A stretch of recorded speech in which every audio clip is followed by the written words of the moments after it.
দেশের সম্মান ও গৌরব অটুট রাখতে সেনাবাহিনী জনগণের পাশে থেকে কাজ করে যাচ্ছে। দেশের সার্বভৌমত্ব রক্ষায় সেনাবাহিনীকে সর্বদা প্রস্তুত থাকার নির্দেশ দিয়েছেন প্রধান উপদেষ্টা ডক্টর মোহাম্মদ ইউনূস। দুপুরে রাজবাড়ীতে সেনাবাহিনীর শীতকালীন মহড়া শেষে দেওয়া বক্তব্যে এ নির্দেশনা দেন তিনি।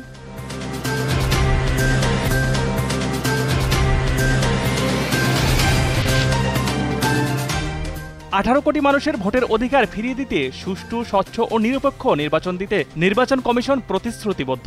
সকালে রাজধানীর আগারগাঁওয়ে নির্বাচন প্রশিক্ষণ ইনস্টিটিউটে ভোটার তালিকা হালনাগাদ ও প্রশিক্ষণের উদ্বোধন অনুষ্ঠানে সিইসি এএমএম নাসির উদ্দিন একথা বলেন।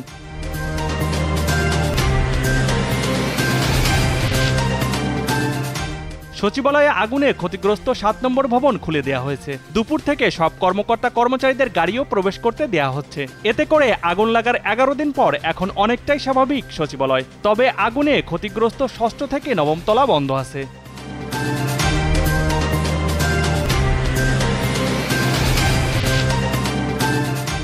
যুক্তরাজ্যে ব্যাপক তদন্তের মুখে টিউলিপ। সাবেক প্রধানমন্ত্রী শেখ হাসিনার ঘনিষ্ঠ এক সহযোগী উত্তর লন্ডনের ওই ফ্ল্যাটটি তার পরিবারকে উপহার হিসেবে দিয়েছিলেন। ফিনান্সিয়াল টাইমসের পর এবার এ নিয়ে প্রতিবেদন প্রকাশ করেছে যুক্তরাজ্যের সংবাদ মাধ্যম সানডে টাইমস ও দ্য টেলিগ্রাফ।